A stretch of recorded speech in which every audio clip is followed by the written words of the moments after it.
মুসা আলাইহিস সালাম রে 9টা মুআজিজা দিছেন। এই 9 মুআজিজা হলোর মাঝে গিয়া বড় একটা মুআজিজা হইছে গিয়া তান আতর লাঠি। এই লাঠিটা মুসা আলাইহিস সালামর হৌর আসলা শুআইব আলাইহিস সালাম। শুআইব আলাইহিস সালামে তান দামান মুসারে দিছলা লাঠি। আর ও লাঠি ওগুলো লইয়া যে সময় তান শুআইব আলাইহিস সালাম বাড়িতে গিয়ে সময় আইতরা লম্বা ঘটনা। মানে হুরু থাকতে তো মুসা আলাইহিস সালামর ঘটনা তো আপনারা শুনছেন। হুরু থাকতে একবার মুসা আলাইহিস সালাম যে সময় জন্ম আর আগ মুহূর্তত এই সময় মুসার খানদানোর যারা মানুষ বনি ইসরাইল হয়, আর ফেরাউনের খানদানোর যারা এরা কিপ্তি, এই এরা মানে এই সময় জানতে পারছে, ফেরাউনে জানতে পারছে এই যে তোমার গোলাম বান্দি হল ফেরাউন বাদশাহ, আর তার মানে গোলাম বান্দি হয়েছে কি মুসার বংশের মানুষ যারা এরা গোলাম বান্দি হয়েছে। এই গোলাম বান্দির যে বংশ, ও বংশটা কি একজন নবী হইবা, আর এই নবীয়ে কিতা করবা ফিরাউনের সালতানাত শেষ করবা। অর্থাৎ ফিরাউন মানে ধ্বংস হইব নবীরাত, আর তান মানে সালতানাত বাদশাহী যাইব গিয়া। ও কথা যে সময় শুনছিল, শুনার লগে লগে হে কইছে আইস্তা গিয়া বনি ইসরাইলের মধ্যে বেটিনতর যত গর্ভবতী বেটিন আছেন অত বেটিনতর করো আওলাদ হইলে পুলিশ পাঠাইয়া রাখছে, চেকিং দিয়া রাখছে সব সময়। এরার আওলাদ যদি হয়, আওলাদের মধ্যে ফুয়াইন সন্তান যদি জন্ম হয়, তে এরারে লগে লগে জব করি লাইব। নাউজুবিল্লাহ, এরারে কেতা করিও জব করি লাইব। যাই হোক, হারুন আলাইহিস বাদে জব করতে করতে লাস্টে দেখা গেছে আখের খার গোলামবান্দিও কমি যাইত। কিছু বুড়া হইয়া মররা, কিছু তো এখন হুরু যেটা আইতা এরারে যখন জব করা হয়ে যায় বাদে বড় হইয়ালে তো গোলামর লাগিও পাইতো না। তখন বাদশারে ফিরাউন রে একজন বুদ্ধি দিল, তারা মানুষে দিয়া কইল ইটা বড় হইলে তো ইটা আমরা গোলাম হইতা, এখন তো গোলাম তো নাই হয়ে যাবা, ইটা বুড়া হইয়া মরি যাবা, তো বাদে গোলাম খানো পাইবা।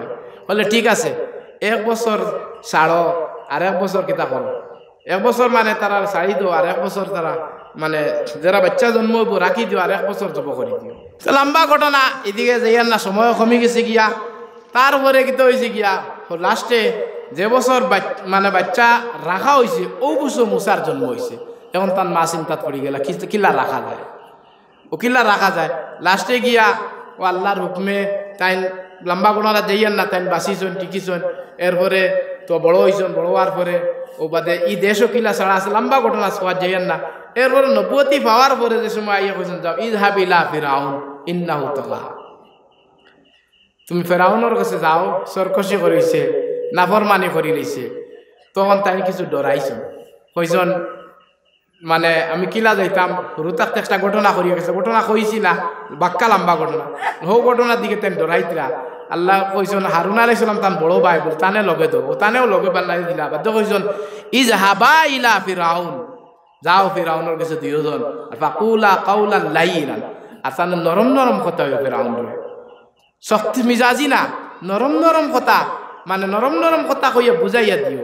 তখন গিয়া লাস্টে আর হে তো ইমান আনছেও না, লাস্টে লম্বা ঘটনা খাওয়া যায় না, সময় কমে গেছে গিয়া। এখন আল্লাহ তাআলা মানে কোরআনের মধ্যে কইছেন যে সরকশি করি লইব আর যে দুনিয়াবি জিন্দগিরে তরজি দিব তার ঠিকানা জাহান্নাম। আর ওয়াম্মা মান খাফা মাকাম রাব্বিহি, আর যে আল্লাহর যত কাল কিয়ামতের দিন গিয়া কিলা শাহী দরবার খাড়া হইব ডরাই গেল, তাইলে তার ঠিকানা জান্নাত হইব, তার ঠিকানা কি দেব জান্নাত হইব। এর কারণে মানে আমরা আল্লাহর খুব ডর আমরা দিলের মধ্যে রাখতাম, আর দুনিয়াবি জিন্দগিরে তরজি দিতাম না, উখরাবি জিন্দগিরে তরজি দিতাম। আর আমরা যা কিছু কইছি, যা কিছু শুনছি, বেশি বেশি আমলের তৌফিক দেওক আল্লাহ তাআলা। এখন আপনারা সামনে তোলা দরখাস্ত করমু, এই মসজিদের মধ্যে আপনারা জলসা বা ওয়াজ পাতিছেন, নিশ্চয় একটা উদ্দেশ্য লইয়া পাতিছেন। উদ্দেশ্য আছে না নি আপনার? কোনো উদ্দেশ্য আছে না নি? হয় বক্তব্য হোক বা কিছু একটা বানাইতে, এগুলা কোনো উদ্দেশ্য যদি থাকে আপনারা, তা আপনারা খেদমত আমি দরখাস্ত করমু যা এই যে এগুলা কথা আমরা শুনছি কইছি, বহুত কিছু আমরা খামাইয়া কিছু আল্লাহর রাস্তার মধ্যে আমরা লাগাইতাম। কোরআন কারীমের মধ্যে আল্লাহ তাআলা ফরমার তাআওয়ানু আলাল বিররি ওয়াত তাকওয়া ওয়া লা তাআওয়ানু আলাল ইসমি ওয়াল উদওয়ান। নেক কামের মধ্যে তাকওয়া ফরমাবরদারি কামের মধ্যে নুসরত করতে হয়, সহায় করতে হয়। ওয়ালা তাআওয়ানু আলাল ইসমি ওয়াল উদওয়ান, গুনার কাম জিয়াদতির কাম সহায় করতে হয় না, নেক কামও সহায় করতে। এই নেক কামও সহায় করবার লাগি আমরা খেয়ে আসি যে আল্লাহর ঘর মসজিদের মধ্যে সহায় করতাম, আর এই সহায়টা কাল কিয়ামতের দিন নাজাতের জরিয়া বনতো। আর এই সহায় করা এটা সদকায় জারিয়া হিসেবে আমরা রইয়া দিত। যতদিন আমরা এই নেক কামো পয়সাটা লাগাই মসজিদ হোক বা মক্তব ঘর হোক, থাকবো অতদিন সবটা জারি থাকবো। এইটার মধ্যে সামিল হইবার লাগিয়া মানে খেয়ে আসো 5,000 করি দেনওয়ালা, এটা খেয়ে আসো ওইলে মানে 4জন ব্যক্তি বার হয়ে যাও ইনশাল্লাহ, আর দোয়া করিলে 5,000 টাকা দিতায় নেক কামের মধ্যে সহায় করতায়, আর মানে দিয়া আপনারা দোয়া লইতা। 5,000 করে দেনওয়ালা 4জন কমে উবারক আসনি এই নেক কামের মধ্যে শরীক নেওয়ালা। আপনার আর ইনো কমজোরি নি কিছু মানে কিতা দেওয়াত আল্লাহর তো কমজোরি নি, কিন্তু আল্লাহ দিছে না, সবার তো নাজ নিয়ামত দিছে, কিন্তু এই নিয়ামতটা তো আল্লাহর রাস্তার মধ্যে লাগাইতে না, কদরদানি করতে না। এটাও কোয়া জানা না যাতর জরিয়া বনি দিব যে 5,000 টাকা দেনওয়ালা এলাকাও আসনি যে মানে কমেও 4জন বার হইতা তো 20,000 টাকা হইল তো আল্লাহ তালা মানে আমরা সদকারে কাল কিয়ামতের দিন নাজাতর জরিয়া বানাইতো। ওখান মনে করিয়া যে সদকা দেনওয়ালা 2-4জন বারকা